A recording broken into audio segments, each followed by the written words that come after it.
Hello friends, welcome to story by Rakesh.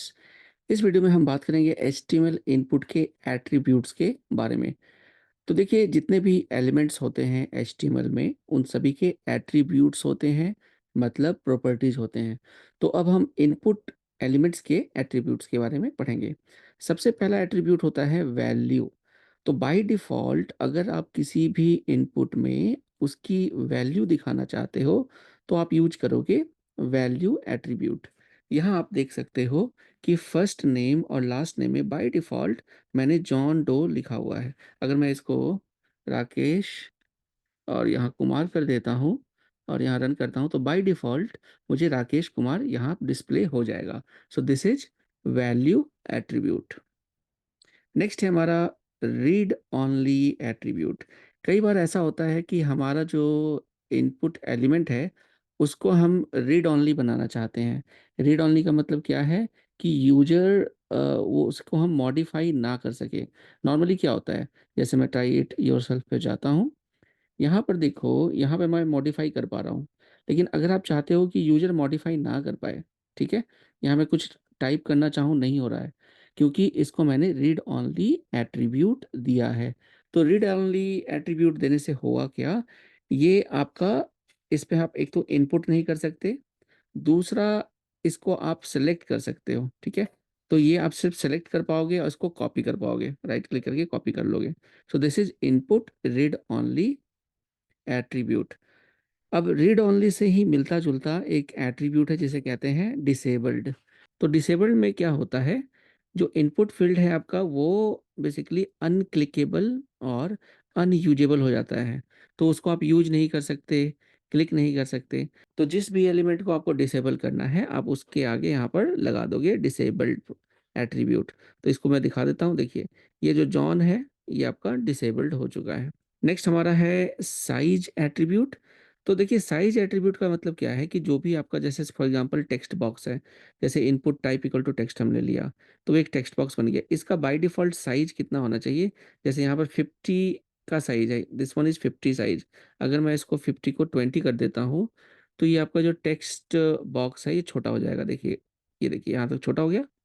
उसी तरीके से पिन यहाँ पे कितना है, साइज 4 है, इसको मैं 40 कर दूंगा तो ये बड़ा हो जाएगा। तो आई होप आपको ये क्लियर हो गया साइज। साइज के बाद नेक्स्ट हमारा है मैक्स लेंथ। देखिए, साइज तो आप बड़ा छोटा कर सकते हो, आपके पास ये भी पॉसिबिलिटी है, ये भी आप कर सकते हो कि जो मैक्सिमम लेंथ है उसको भी सेट कर सकते हो कि मैक्सिमम आप किसमें कितने नंबर्स या कैरेक्टर्स इनपुट कर सकते हो। जैसे यहाँ पर मैक्स लेंथ 4 दिया हुआ है, ठीक है। तो अब मैं यहाँ पर 1 2 3 4, इसके बाद मैं कुछ भी चाहूँ तो टाइप करूँ तो वो आपका इनपुट नहीं लेगा, क्योंकि मैक्सिमम हमने इसको लेंथ दे दिया है 4। So this is also clear. इसके बाद हमारा जो एट्रीब्यूट है मिन और मैक्स। देखिए, मिन और मैक्स बिल्कुल सिंपल है, मिनिमम वैल्यू और मैक्सिमम वैल्यू। तो इसका यूज केस क्या है, जैसे कि अगर हम डेट लेते हैं, input type equal to date, और डेट में हम चाहते हैं कि मैक्सिमम यूजर 1979 सेलेक्ट कर सके, ठीक है, या फिर हम चाहते हैं कि मिनिमम यूजर 2000 से स्टार्ट करे। तो इसके लिए आप मिन और मैक्स ऐसे यूज कर सकते हो, इन दोनों का कॉम्बिनेशन भी आप यूज कर सकते हो। और नंबर्स में अगर आप चाहो तो मिनिमम और मैक्सिमम दे सकते हो कि यूजर चाहे तो सिर्फ 1 और 5 के बीच में ही इनपुट करेगा। तो ये देखिए, 5 के बाद आप इनपुट नहीं कर सकते, ठीक है। तो this is also clear. Next हमारा है मल्टीपल एट्रीब्यूट। देखिए, कई बार क्या होता है, हम यूजर को ऑप्शन देना चाहते हैं कि वो मल्टीपल फाइल्स इनपुट करे और सर्वर पे सेंड करे। जैसे यूजर 2 3 इमेजेस को एक साथ इकट्ठा सेलेक्ट करके अपलोड कर सकता है। तो इसके लिए हम यूज करेंगे इनपुट टाइप फाइल के साथ, हम यहाँ पे यूज कर देंगे एट्रीब्यूट मल्टीपल। आप यूज करके देखना, कोई प्रॉब्लम होगी तो कमेंट में पूछ लेना। नेक्स्ट हमारा है पैटर्न। कई बार क्या होता है कि यूजर जो इनपुट करता है, हम चाहते हैं कि वो एक पार्टिकुलर पैटर्न पे इनपुट करे। फॉर एग्जांपल, हम चाहते हैं कि कंट्री कोड जो है वो यूजर मतलब कैरेक्टर्स में ही इसमें इनपुट करे। जैसे A to Z कैपिटल हो या स्मॉल हो, मतलब जो कैरेक्टर्स है, नंबर्स इनपुट ना करे। तो अगर मैं नंबर इनपुट कर देता हूँ, ठीक है, और सबमिट करता हूँ, तो देखिए यहाँ पे आ रहा है match the request format 3 letter country code, 3 letter country code हमने यहाँ पर टाइटल में लिखा हुआ है, ठीक है। लेकिन अगर मैं इसको 3 लिख देता हूँ, 3 कैरेक्टर्स सबमिट करता हूँ, तो कोई प्रॉब्लम नहीं आती, वो प्रोसेस हो जाता है। So this is pattern. और ये यहाँ पर पैटर्न बेसिकली बहुत ही इंपॉर्टेंट है, क्योंकि कई बार आपके फ़ोन नंबर्स वगैरह इनपुट करते हो आप, तो उसमें पैटर्न की ज़रूरत पड़ती है, और ये बेसिकली एक रेगुलर एक्सप्रेशन होता है। नेक्स्ट इंपॉर्टेंट एट्रीब्यूट है हमारा प्लेस होल्डर। प्लेस होल्डर का मतलब क्या है? यूजर समटाइम्स जब आप फॉर्म बनाते हो, तो यूजर को आप हिंट देना चाहते हो। हिंट क्या देना चाहते हो? कि जैसे एंटर अ फ़ोन नंबर। अब फ़ोन नंबर के बेसिकली देखिए कई तरह के फॉर्मेट होते हैं, लेकिन आपको अगर पता है कि जो मेरा फ़ोन नंबर है, मुझ में उसमें क्या है, मुझे 1 2 3 पहले के 3 नंबर्स होंगे, फिर एक हाइफ़न होगा, फिर उसके बाद 2 नंबर्स होंगे, और फिर हाइफ़न होगा, फिर 3 नंबर्स होंगे। तो आप एक तरह से हिंट दे सकते हो। यूज़र ने तो देखो ऐसे इनपुट करना है, ठीक है? लेकिन यूज़र को आइडिया लग जाएगा कि पहले 3 2 3 1 2 3 1 2 1 2 3 कुछ इस तरीके से यूज़र को इनपुट करना है। तो ये बहुत ही यूज़फुल है, इसका काफ़ी यूज़ भी किया जाता है। ऑलराइट। तो नेक्स्ट हमारा है रिक्वायर्ड एट्रीब्यूट। रिक्वायर्ड एट्रीब्यूट का मतलब क्या होता है कि आपका जो एलिमेंट है वो रिक्वायर्ड है, आपको उसको इनपुट करना पड़ेगा। जैसे कि अब जैसे ये यूज़र नेम रिक्वायर्ड कर दिया यहाँ पर देखो, है ना? अब मैं सीधा इनपुट करता हूँ तो एरर आ जाएगा। ये देखो एरर आ गया कि फिल आउट दिस फील्ड। हुँ। चलिए, अगर रिक्वायर्ड हटा देते हैं तो आपका, जैसे मैं रिक्वायर्ड में इनपुट कर देता हूँ, सबमिट कर देता हूँ, तो ये आपका इनपुट हो जाएगा। सो this is also very important. जब आप वैलिडेशंस करते हो, तो ये रिक्वायर्ड एट्रीब्यूट काफ़ी यूज़ में आने वाला है। नेक्स्ट हमारा है स्टेप एट्रीब्यूट। स्टेप एट्रीब्यूट का मतलब है, सपोज़ आप एक नंबर इनपुट लेते हो, है ना? और उसमें आप चाहते हो कि 3-3 का स्टेप बढ़े। जैसे मैं यहाँ पर नेक्स्ट करूँ ऐसे, तो 3, 6, 9, 12, 3-3 के मल्टीपल में वो स्टेप ले। तो आप इसको स्टेप एट्रीब्यूट के थ्रू कर सकते हो। Alright? So this is also very clear.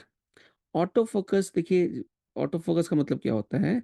जब आप फॉर्म डिस्प्ले करते हो, बाय डिफ़ॉल्ट आप चाहते हो कि एक पार्टिकुलर एलिमेंट फ़ोकस में हो जाए। जैसे यहाँ पर आप देखो फर्स्ट नेम को फ़ोकस में किया गया है, राइट?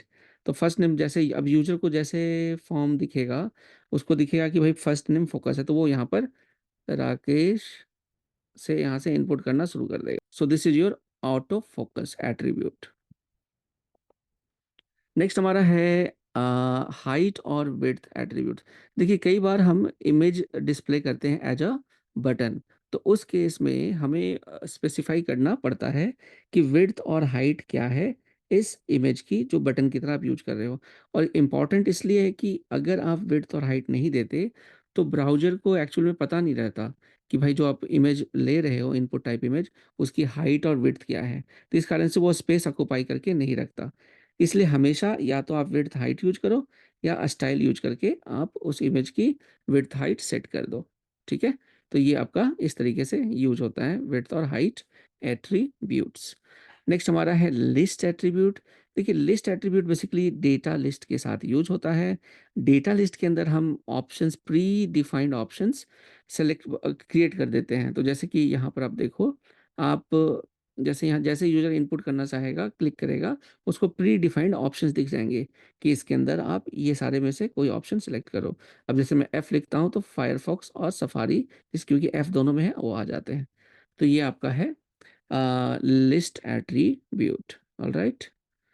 नेक्स्ट हमारा है ऑटो कंप्लीट। कई बार क्या होता है कि आप चाहते हो कि आपके फॉर्म के जो एलिमेंट्स हैं, उसके अंदर जो भी आप यूज़ कर रहे हो इनपुट टाइप, उसमें पहले यूज़र ने क्या इनपुट डाला था, वो आपको हिंट मिल जाए, वो आपको दिख जाए। जैसे सपोज़ आपने एक फॉर्म फिल किया है, फॉर्म में आपने फर्स्ट नेम में ऑलरेडी राकेश डाल रखा है, तो नेक्स्ट टाइम आप फिर से उसी फॉर्म पे जाते हो, तो आपको हिंट में आ जाएगा कि आपने पहले कौन-कौन सी वैल्यू फिल किया था। Alright? So this is what? This is your auto complete. तो ऑटो कंप्लीट बेसिकली आप फॉर्म पे भी दे सकते हो, auto complete equal to on, और एक पार्टिकुलर किसी एलिमेंट पे ऑटो कंप्लीट ऑफ भी कर सकते हो कि ईमेल आप चाहते हो कि ना दिखे यूज़र को कि पहले कौन-कौन से लोगों ने अपनी ईमेल आईडी यहाँ पर डाली थी, ठीक है? सो this is also clear. And ये एक्सरसाइज़ आप कर लेना, और ये आप देख लेना। आई होप ये मैंने सारा क्लियर कर दिया होगा आपको। तो चलिए मिलता हूँ नेक्स्ट वीडियो में। Thank you.